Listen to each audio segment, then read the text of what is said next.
म्हणे मोजतोय. हे घे, ठेव तिकडे. जेव्हा बघावं तेव्हा आपला चरतच असतोय, चरतच नुसतं वैताग आणलाय. अरे पण आपला तळीराम कुठे दिसत नाही.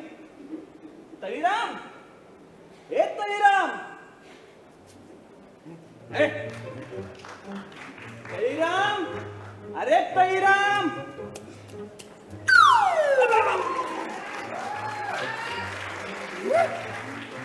अरे काय एवढा जोरात धावायला काय झालं. तुम्हीच आवाज दिला ना. मग आवाज दिला मग एवढ्या जोरात धावायचं. खूप दिवस झाले आवाज नाही दिला. ठीक आहे, तुला यासाठी बोलावलं नव्हतं. हो तिकडे. Okay sorry misunderstanding. मिसअंडरस्टँडिंग. हो हो misunderstanding. Boys, get ready for operation.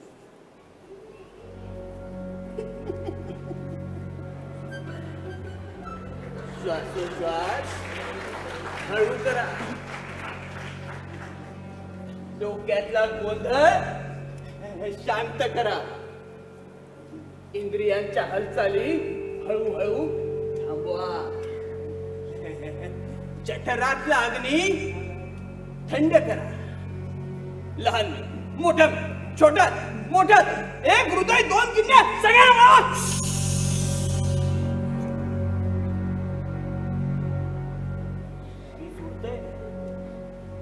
ते कोणत्याही क्षणी पडण्याची किंवा उतरण्याची शक्यता वाढत चालली आहे. एक जीवन गेलं वाया. जपता जपता काम क्रोध मोह माया. जाता जाता त्याला जपा. पीस पडता कामा नये. कारण आपण सगळेच बांधील आहोत त्याच्या अस्तित्वाशी. म्हणून हुंकार घाला किंवा ओंकार लावा. पण पण हवेतील स्पंदन वादळातील सुनामीला बनण्याआधीच कली व्हा. बुद्ध व्हा अथवा खलाशी. आरूढ होण्यासाठी या बेलगाम लाटांवर. कारण कोणत्याही क्षणी कुठल्या तरी अनोळखी किनारी ते पीस पडेल. ते पडण्याआधी आपल्याला तिथे पोहोचलं पाहिजे.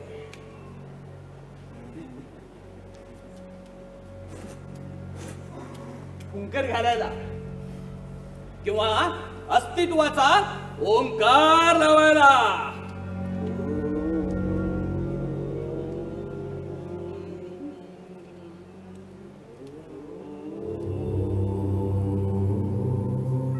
नमस्कार. भारतीय दंडविधान या नावाने प्रसिद्ध असणारी, कायद्याची चौकट पळवाटांनी खिळखिळे करून वेड्यांच्या दुनियेत वेडे होऊन जगणाऱ्या या वेड्यांना समर्पित.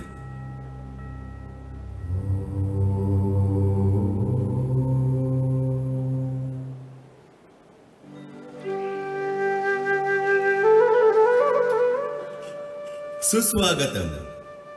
नाट्यरसिक, रंगदेवता आणि श्री गणरायाला विनम्र अभिवादन करून द्वारका संघ सादर करीत आहे मराठी एकांकिका वी द पीपल. लेखक श्री प्रवीण विठ्ठल तरडे. दिग्दर्शन श्री संदेश कानडे.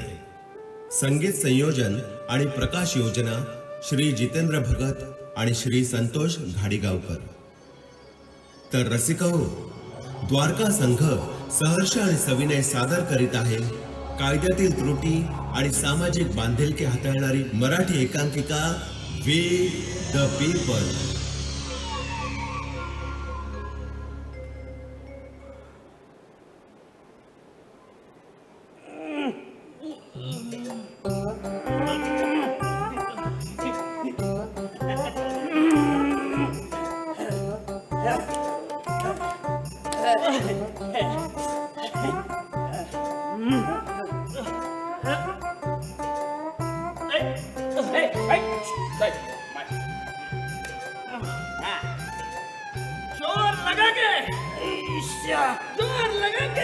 हे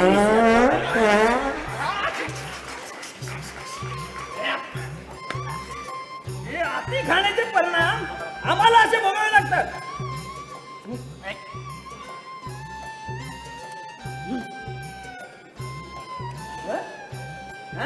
Come on, you can do it. जोर लगा के. हे काय करतोय?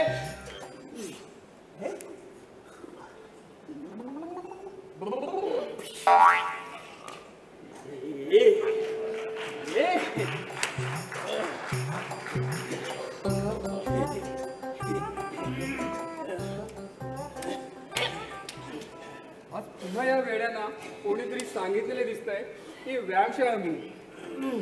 बाप रे, आता स्नायू फुटून भरतील पण थांबायचे नाही. सिस्टर, आपल्याला काहीतरी करायला हवं. अगे वेडे असले म्हणून काय झालं, शेवटी माणसंच आहेत ना. आयडिया.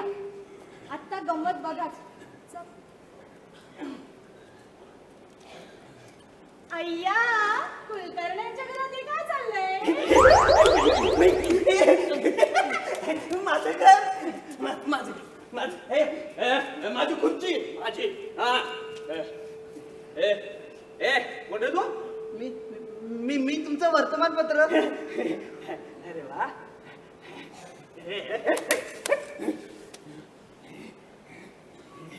सुहासिनी, हे सुहासिनी, मी बघ आपलं घर किती स्वच्छ करून ठेवलंय ते.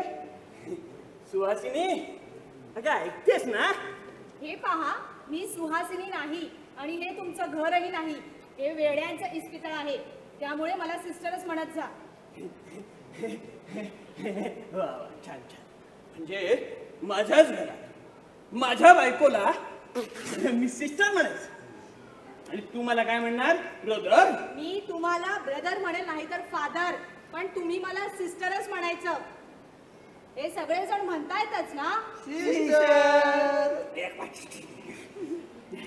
अगं, हे सगळे म्हणतायत ना, त्यांना खुशाल म्हणू दे. त्यांची तू सिस्टरच आहेस ना. पण माझं काय, मी नवरा आहे ना तुझा. काहीतरी विचित्र बोलू नका आणि ही घाणेरडी बडबड आता बंद करा. घाणेरडी हो, घाणेरडी बडबड. मी काय सांगते ते जरा लक्षपूर्वक ऐका. उद्या तुमच्या या बॅरेक मध्ये एक नवीन वेडा येतोय. नवीन वेडा? काय कुलकर्णी, काय चाललंय? अरे राम्या, मालकाला थेट नावाने करतोस, मारलायस काय? चुकलो साहेब, माफ करा. केलं माफ. पण राम्या, काय हे सुहासिनीने काय नवीन खूळ मांडलंय? काय बरं? अरे मला ब्रदर काय म्हणते, फादर काय म्हणते, आणि आज तर तिने कहरच केलाय. काय म्हणे हे वेड्यांचं इस्पितळ नाही, घर नाही, वेड्यांचं इस्पितळ आहे. आणि उद्या इथे एक नवीन वेडा येतो राहायला. छे, वेडा इथं कशासाठी येईल? तेच तर मी तिला सांगतो, पण ऐकतच नाही. बरं, एखादा पेंगेस ठेवला असेल तर तसं सांगायचं ना. उगाच एखाद्या चांगल्या माणसाला वेड्या कशासाठी म्हणायचं नाही का? बरं का राम्या, तू माझा नोकर आहेस की नाही, म्हणून मी तुला हे सगळं सांगतोय. हा, लक्षात ठेव. खरंच का कुलकर्णी, मला पाहिल्यावर तुम्हाला राम्या नाव तर तुमचा नोकर आठवतो. नाही नाही, तुला पाहिल्यावर मला माझा दिवंगत बाप आठवतो, बाप. हा, बरं चला, राम्या तर राम्या आणि तुम्ही माझे साहेब. म्हणून साहेब, तुमच्या भल्यासाठी आता एक गोष्ट सांगतोच. तुमच्या दृष्टीने तो पेइंग गेस्ट आहे, त्याने जरा विक्षिप्तच आहे. 3 खून केले त्याने 3, त्यामुळे त्याच्याशी तरी नीट वागा. छान छान. म्हणजे माझ्या घरात कुणीतरी अनोळखी माणूस राहिलाय ना, आणि त्याच्याशी कसं वागायचं हे मला माझा नोकर सांगणार. शी शी शी शी शी, कुठल्या जन्मीची पाप भेटतोय मी. पाप तुम्ही नाही, आम्ही फेडतो या इस्पितळात तुमची सेवा करून. आजकाल खुनी आणि दरोडेखोरांची संख्या इथंच जास्त वाढले. खून करायचे, चोऱ्या, दरोडे, भ्रष्टाचार, अत्याचार, सगळं काय करायचं. पण एकदा का जन्मठेप किंवा 302 कलम लागलं की असं वेड्याचं सॉंग करायचं. कोर्टात जरा मोठ्याने हसलं, हातपाय झाडलं की सॉरी थेट इथे. कायद्याच्या आत खूप लांब असतात म्हणे, पण ते लांब आत अजून या वेड्याच्या इस्पितळापर्यंत कधी पोहोचूच शकले नाहीत. त्यामुळे गमाला आलं नाही. राम्या, काय काय रे तुझा पगार किती तारखेला होता? दर महिन्याच्या 10 तारखेला. मग असं कर, या महिन्याच्या 10 तारखेनंतर इथे येऊ नकोस, नाहीतर मला वेळ लागेल. चले.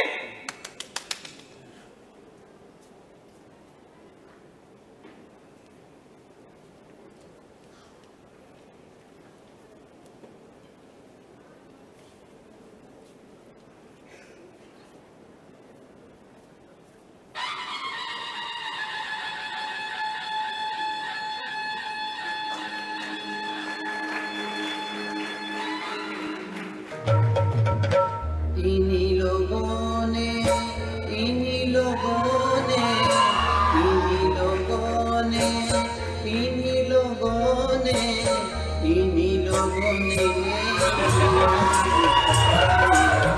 इन्हीं लोगों ने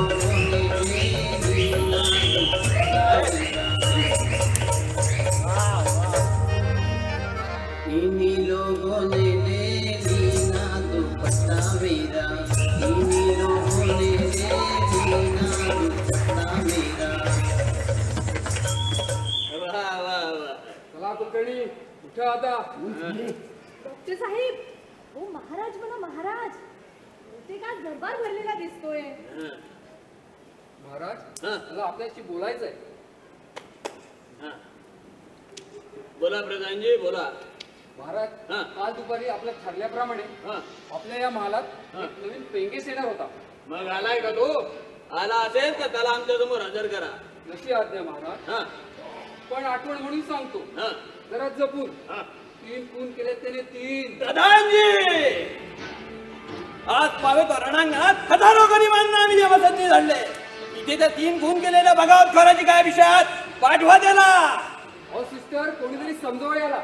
म्हणजे असं याचं वागणं बघून तो काहीतरी समजायचा आणि आपल्याला काय समजायच्या आत इथे इस्पितात रक्तपात घडायचा. प्रधानजी, दरबारात त्याच्या दासी बरोबर कुठून कुठून काय करताय? पाठवा त्या बगावतखोराला. हा. जशी आज्ञा महाराज. हा. पाठवा रे त्याला.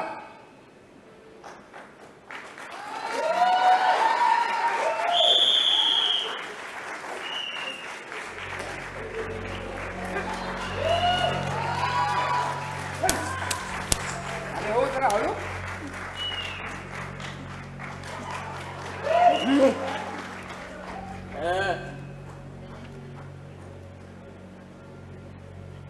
ताई, हे पहा, मी तुमची गोडगिरी लाजिरी ताई, मुलांच्या बांधून माळा मंडप. अरे, तुझं नाव काय? चिमणी. काव काव. मी तुला तुझा आवडता पक्षी नाही, तुझं नाव विचारलंय. तुझं नाव काय? मी तुम्हाला एक प्रश्न विचारू? अरे, मला प्रश्न विचारण्याआधी मी विचारलेल्या प्रश्नाचं उत्तर दे की. तुझं नाव काय? चिमणी. याला पकडून याचा कडेलोट करा. खबरदार, तुम्ही जर माझ्या जवळ आलं हा. तर तुझ्या पेकाडात लागेल. हा?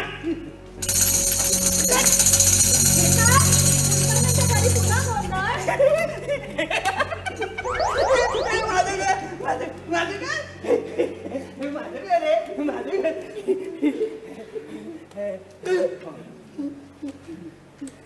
कुलकर्णी, हा बा तुमचा नवा पेंगेस. अरे वा, छान आहे. गुड आहे. रे, तुझं नाव काय? चिमणी. काव काव. अरे वा, चिमणी. तुझं घर ते कुठं आहे चिवताई?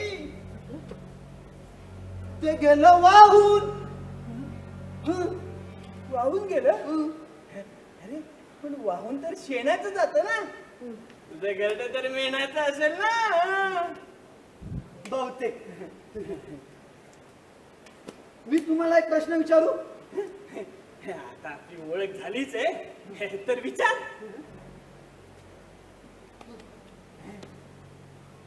तुम्ही कधी अत्याचार केलाय? अरे केलाय ना खूप वेळा. कुणावर?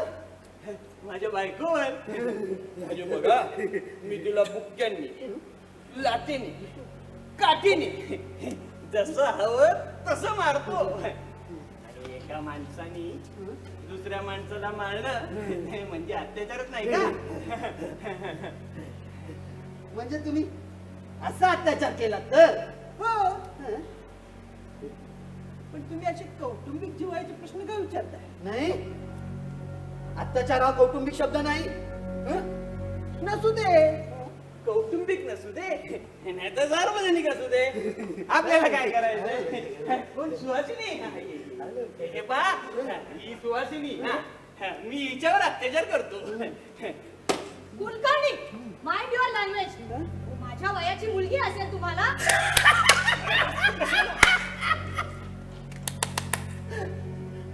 काय हो वहिनी, तुमची आणि या कुलकर्णाची पोरगी तुमच्याच वयाची कशी असेल? तुम्ही माझ्यापासून दूर उभे राहा. किळस वाटते मला तुमची.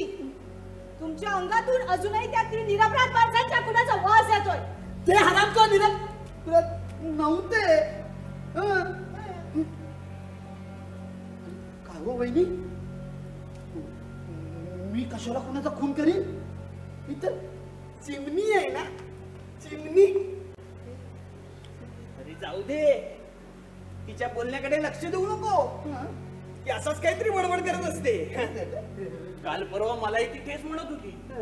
म्हणे मी माझ्या आईचा खून केलाय कारण तिचं चारित्र्य बरोबर नव्हतं म्हणून. तुमच्या आईच्या चारित्र्यावर शंका? आणि तुम्ही काहीच नाही बोलले? हे चारित्र्य म्हणजे काय मला तरी कुठे कळतंय. मी कशाला उगाच वाद घालू. काय हो चिवताई, तुमच्या घरची कुठे आहे? ती काय करतात सांगा ना चिवताई. एक होती चिवताई. चिवताईचं घर होतं मेनाचं. चिवताईला एक आई, एक लग्नाची बहीण होती. मग ते मेले. मेले? कसे मेले? आजारी होती का ते? नाही, ते हिंदू होते. हिंदू? हा कोणता आजार? धार्मिक आजार. अनुवंशिक असतो. एखाद्या दंगलीत उपाडून येतो. लास्ट स्टेजला माणूस असेल ना तर माणूस जातो. गेला वाटतं. म्हणजे तुमच्या घरचे दंगलीत गेले? हो. दंगल म्हणजे चंगल सगळ्यांची, मरणाऱ्यांची पण आणि मारणाऱ्यांची पण. म्हणजे बघा दोघही धर्मपुत्र. एक धर्मपुत्र म्हणून गणला जातो आणि दुसरा शहीद म्हणून. तुमच्या घरचे शहीद म्हणून ओळखले गेले. त्या दिवशी रिवाजानुसार मंडळांचे कार्यकर्ते, संघटनांचे लोक, पक्षाचे नेते, अपक्ष, बंडखोर झाडून सगळे आले. भाषणे झाली, श्रद्धांजलीचे कार्यक्रम झाले, शोकसभा, निषेध. वातावरण कसं प्रफुल्लित होतं. एक दोन संकल्प आणि दोन चार घोषणा. आणि हो नंतर घरासमोरच्या गल्लीला माझ्या बहिणीचं नाव.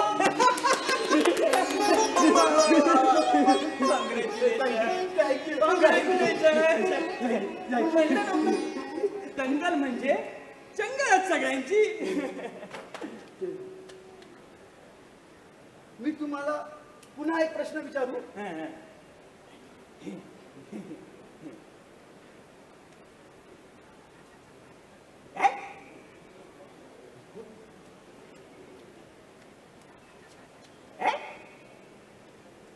तुम्ही कधी अत्याचार पाहिलाय? अरे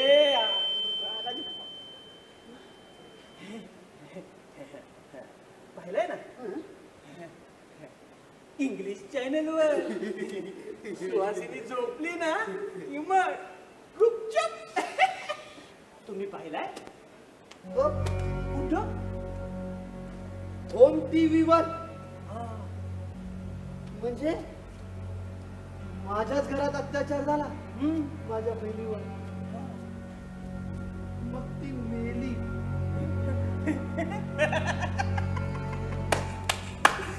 दंगल म्हणजे चंगळ सगळ्यांची. मारणाऱ्यांची पण आणि मारणाऱ्यांची पण. पण माझी बहीण गेली ना. असू द्या. पण घरासमोरच्या त्या घरीला तिचं नाव तर मिळालं की नाही. आणि चालायचं. सर्व धर्म समभाव असलेल्या देशात हे सगळं चालायचंच.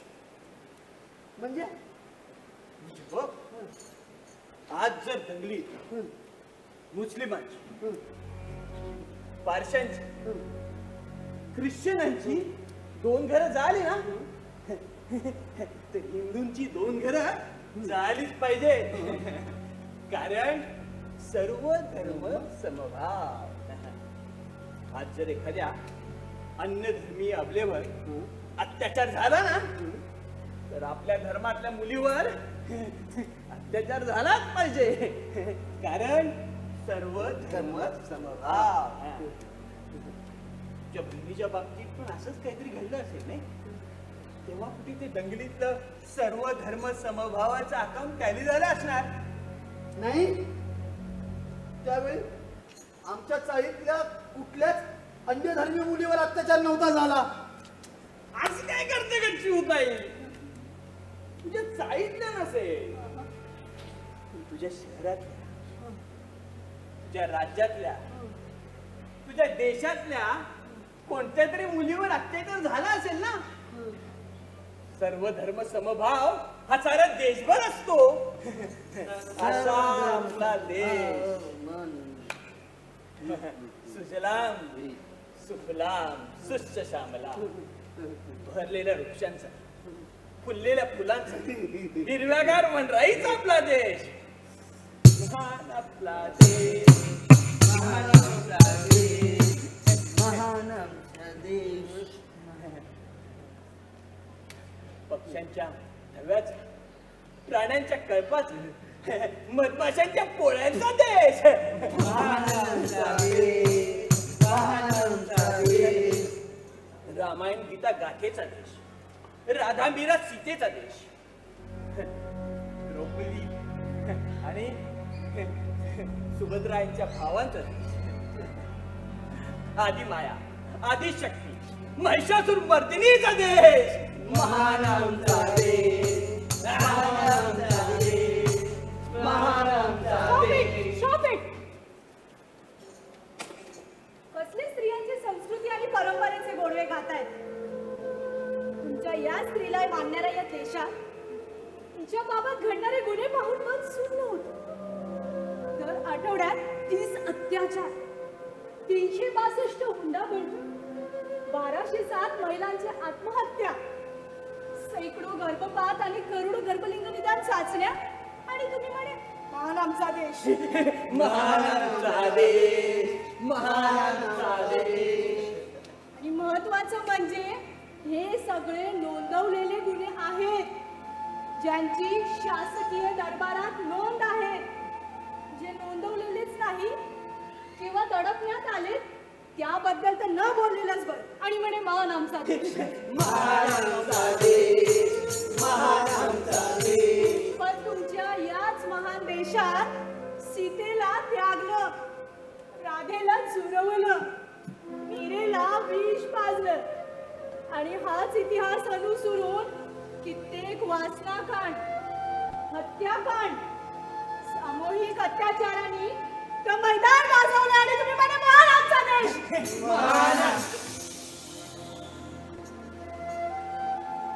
अगदी काल परवापर्यंत स्वतःच्या पोटासाठी नाचणाऱ्या त्या स्त्रियांना तुम्ही दोषी ठरवून तिच्यावर स्वतःच्या चैनीसाठी पैसे उधळणाऱ्या पुरुषांना झाकलंच ना आणि म्हणे महान आमचा देश.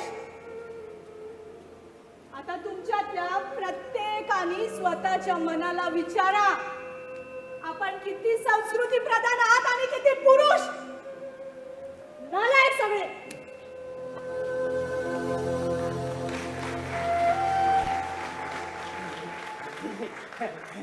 गेली एकदाची, सुटलो.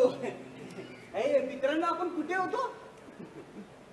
पक्ष्यांचा देश, प्राण्यांचा देश, बदमाशाच्या पोळ्याचा देश. तू आता गेली ती राणीमाशी होती.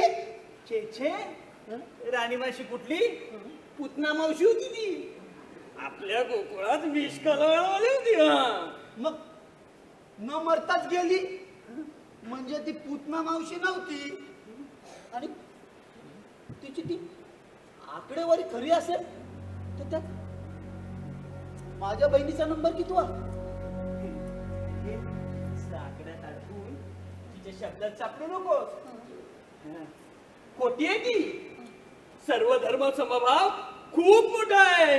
सर्व धर्म समभाव मानू नको कुणाचा देश. भारत भूमी आम्ही एक रे, महान आमचा देश, महान आमचा देश. अक्षराला अक्षर जोडून शब्द, शब्दाला शब्द जोडून वाक्य, आणि वाक्यात एकदा का अर्थपूर्ण सार भरला की मग आपण असंच काहीतरी गातो. महान आमचा देश, महान आमचा देश. अरे पण संस्कृती, नैतिकता, नीतिमूल्य याची वाक्य जोडून नाहीये. त्यासाठी खपावं लागतं. वर्षानुवर्ष, पिढ्यानपिढ्या, अनेक युग. कोणातरी एकाला सातत्यानं एकच विचार घेऊन खपावं लागतं.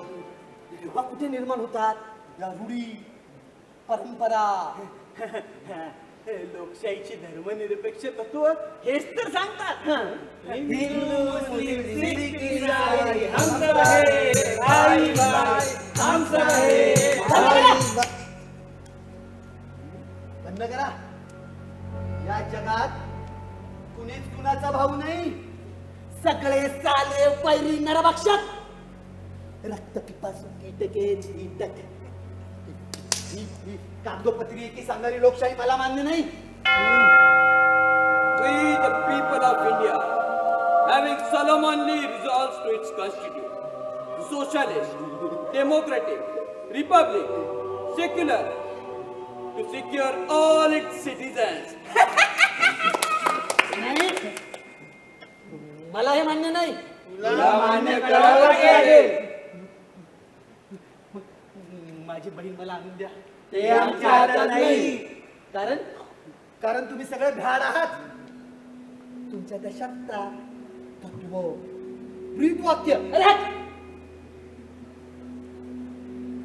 घटनेची 443, IPC ची 711 कलम असून सुद्धा रोज नव्या दमानी गुन्हे करतायतच ना.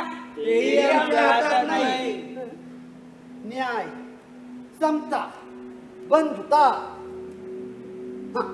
स्वातंत्र्य. न्याय, समता, बंधुता, स्वातंत्र्य हे तुमच्या त्या निराधार यशो मंदिराचे 4 आधार. अरे मग सापडून दाखवा त्यांचं अस्तित्व तुमच्या या देशात. हेही आमच्या हातात नाही. स्वतःला धर्मनिरपेक्ष म्हणून घेऊन रोज एक तरी दंगल या धर्माच्या नावाखाली करतातच ना. हे तर आम्हाला माहितीच नाही. प्रत्येकाचा धर्म वेगळा, धर्माचा रंग वेगळा, उत्सवाचं स्वरूप वेगळं, अरे धर्माचा झेंडा सुद्धा वेगळा. याच्याशी आपला काय संबंध? अरे मग माझा भगवा, माझा पांढरा, माझा हिरवा. अरे मग मला सांगा तिरंगा कुणाचा? बर बर, अजून एक गोष्ट मला सांगा, आपली राष्ट्रभाषा कोणती? हिंदी. अरे मग शासकीय कार्यक्रमात गायचं काय? जनगण मन का वंदे मातरम? जनगण मन वंदे मातरम. सारे जहां से अच्छा हिंदोस्ता हमारा. हे वेड्यांनो, हे हा आपल्याला फसवतोय. हा कुणीतरी जातीयवादी आहे. हा? आपण याला मारू, सगळे मिळून मारू, दगडाने ठेचून मारू.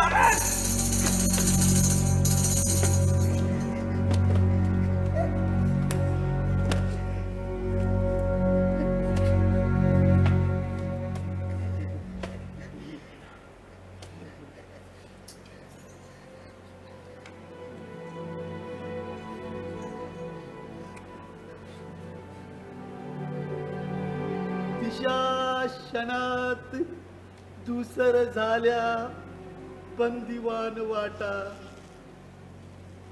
बुडाल्या सूर्याला विचारा त्याचा थांग आता. बघा क्षणात वाकिली आशा आकांक्षाची झाडे. वेळात स्वतःला शोधा परिण सापडे. काय बेगडी जगाला सांगू माझ्या मर्तिकाची कहाणी. उडविल्यात ठिकऱ्या माझ्या नवरली निशाणी. नवरली. मी तुम्हाला किती वेळा सांगितलंय माझ्या जवळ येऊ नका. तुमच्या अंगातून अजूनही त्यातील निरपराध माणसाच्या खुनाचा वास येतोय. ते हरामखोर निरपराध नव्हते. ते हरामखोर निरपराध नव्हते हो. नव्हते. मग नक्की कसे होते ते?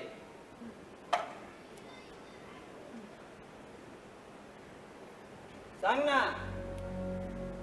नक्की कसे होते ते? ते मला काय माहिती. वेडा आहे ना. वेडा आहे. कुठलाच वेडा कधी स्वतःहून कबूल करीत नसतो की तो वेडा आहे म्हणून. कारण जगात सगळ्यात प्रामाणिक हे वेडेच असतात. त्यांनी केलेल्या कुठल्याही कामाची त्यांना अशी कबुली देता येत नाही. पण मी देतो ना कबुली, कारण मी प्रामाणिक वेडा आहे. जे मी केलं तेच तू करतोयस. त्या आंधळ्या तराजूवाल्या बाईला फसवून इथे राहतोयस फाशी पासून वाचण्यासाठी. म्हणजे तू पण वेडा नाही आणि तू सुद्धा. कारण वेडे असे असतात. भावना शुद्ध. ती नर्स सांगत होती ना, तेच खरं आहे. मी माझ्या आईचा खून केलाय आणि फाशी पासून वाचण्यासाठी इथं. कारण जगात याच्या इतकी सुरक्षित जागा दुसरी कोणतीही नाही. खरं तुझं हे झालं माझं, पण तुझं काय? कोण होते ती आणि त्यांना निरपराध म्हटल्यावर तू एवढा चिडतोस का? कारण ते निरपराध नव्हते. कशावरून? हे चुकतंय तुझं. तुला सांगितलं ना, वेडे हे भावना शून्य असतात. अशाने गोद्या देशील एखाद दिवशी. सांग ना, कशावरून? हे मी तुला का सांगू? एक मित्र म्हणून, नाहीतर तुझ्यासारखाच कायद्याला वेळात काढणारा एक वेडा म्हणून तरी. कोणता वेडा? सेक्युलर का रिपब्लिक? बरं मला एक गोष्ट सांग, तुझं नाव काय? चिमणी. हो हे छान आहे, चिमणी. अरे पण मला सांग, तुला कोणत्या नावाने चिडवतात? सदाशिव तुकाराम भडभडे. अच्छा. मुक्काम पोस्ट पुणे. बीकॉम पर्यंत शिक्षण. अरे वा. नोकरी निमित्त रोज मुंबईतून अपडाऊन. हा. आणि रविवारी सुट्टी. आईला चांगला सुख वस्तू होत असते. हे सगळं कसं झालं? कोण होते ती तिघ? धर्मांधक्ष पण अस्त्र होती. आपल्या धर्माच्या धोरणांना दूर कुठेतरी धक्का लागला म्हणून पेटली ती थेट माझ्याच घरात जाऊन दिसली. म्हणजे नक्की काय झालं होतं? फिक्स आठवत नाही. पण त्या दिवशी ऑफिस लवकर सुटल्यावर कोणीतरी म्हणाले तुमच्या शहरात दंगल उसळलीये म्हणून थेट घरीच आलो. बघतो तर आमची जाळ जरा जास्तच पेटली होती. माझ्या पायातलं त्राणच गेलं. कसा बसा जिना चढत वर गेलो. 4 विषादारी. हरामखोर सोड तिला. हरामखोर सोड. सोड तिला.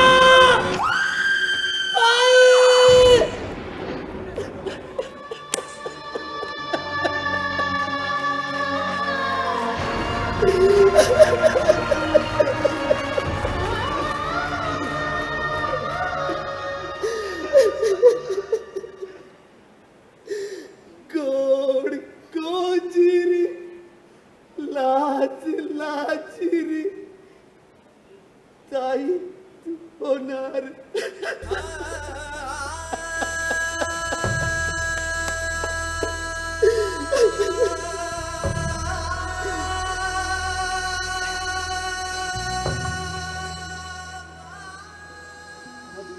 चाळीतील लोकही अशाच जमले होते. दंगल म्हणजे चंगळ सगळ्यांची. मग पुढे काहीच केलं नाही? केलं ना. पांढर पेशा वर्गाचे सारे नियम पाळून प्रथम पोलिसातच गेलो. तर ते म्हणाले विनाकारण जुन्या फायलींना उजाळा देऊन नुकत्याच शांत झालेल्या शहराला पुन्हा चिथू नका. व्हॉट? ते शक्य नाही. का? वडील पोलीस होते वाटतं. नाही रे, तसं नाही. पण इतक्या थंडपणे? थंडपणा तर पुढे अनुभवला. मोठ्या विश्वासाने वर्तमानपत्राच्या ऑफिसमध्ये गेलो. तर ते म्हणाले दंगलीतील बातम्या आता जुन्या झाल्या. तुमची बहीण एखाद्या वासनाकांडाची शिकार झाली असेल तर सांगा, लगेच छापू. आणि हो, त्यामध्ये एखादा राजकीय पुढारी असेल तर छानच, पहिल्या पानावर छापू. म्हणजे तुमची बहीण रातोरात स्टार. म्हणजे आपण वाट पाहायची की ही राक्षसी पिल्लावळ कधी आपल्या घरात घुसून आपली इज्जत लुटते ते. आणि समजा तसं झालं तरीही तुमच्या बहिणीची आबरू वर्तमानपत्रातल्या मधल्या पानावर फक्त 4 ओळी. ती एक घटना असू शकते, बातमी होऊ शकत नाही. बिचारी. Don't sorry. बिचारी. मला तुझ्यासाठी सांगू नको. जेव्हा साऱ्या वाटा बंद झाल्या तेव्हा मीच माझा मार्ग शोधला. शोधून काढलं त्या 4ही मूर्खादारांना. मग पोलिसात का नाही दिलंस त्याला? हर हट. पोलीस गेले खड्ड्यात. सामान्य असलो तरी भेकड नव्हतो. ऑफिसला हजेरी लावून एक एक करून मारलं साल्यांना. त्यांच्याच घरात घुसून त्यांच्याच घरच्यांसमोर दगडांनी ठेचून मारलं. तर शेवटचा मेला म्हणून सोडला, पण अर्धवट जिवंतच राहिला साला म्हणून सापडलो. पण मग ठरवून वेडा झाला. अरे वेडा बनवून वेड्यात काढलं या वेड्या कायद्याला. आता करा प्रूफ की मी वेडा नाहीये. वेडा बनवून वेड्यात काढलं या वेड्या कायद्याला.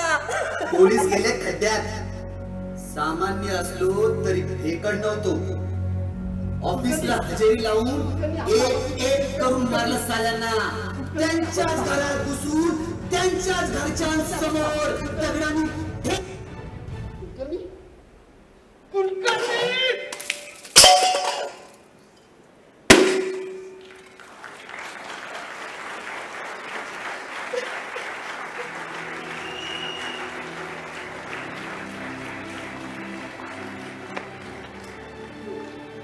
आय एम सॉरी मिस्टर खडबडे, पण गुन्हेगार कितीही चालाक असला तरी कायद्याचे हात फार लांब असतात. मी गुन्हेगार? कायद्याच्या दृष्टीने माझ्या दृष्टीने एक मित्रच. कारण गेले कित्येक वर्ष जे ठरवून आम्ही करू शकलो नाही ते तू करून दाखवलं. Well done. Congrats officers. Inspector Jadhav घेऊन जायला. रे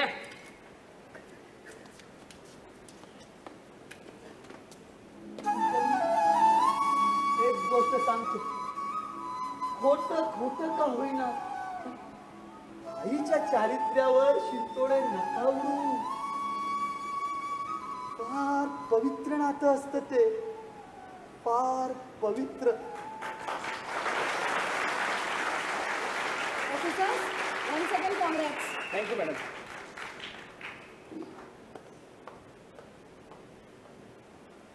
boys get relax.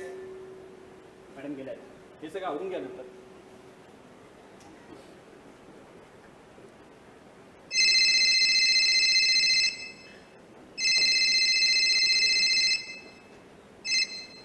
Hello. Yes sir. Jain sir. अच्छा, इथे कधी येतोय? बाय द वे काय गुन्हा केलाय त्याने? Oh no. एका अल्पवयीन मुलीवर अत्याचार करून तिचा निर्गुण खून केलाय आणि हे सगळं त्याने वेडाच्या भरात केलंय. I will kill that bloody bastard. Yes sir. Thank you sir. जय Hind. What happen sir? Anything serious? Boys get ready for new operation. श्वासोच्छ्वास हळू करा. डोक्यातला गोंधळ शांत करा. लहान मिळ, मोठा मिळ, छोटा हाताळा, मोठा हाताळा, एक हृदय, दोन किडन्या, सगळ्यांना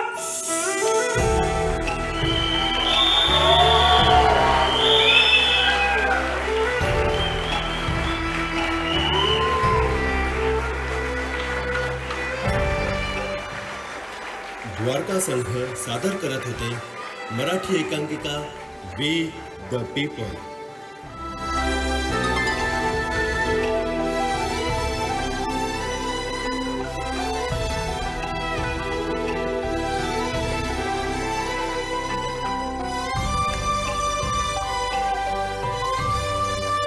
मराठी नाटक we the people from Dwarka group.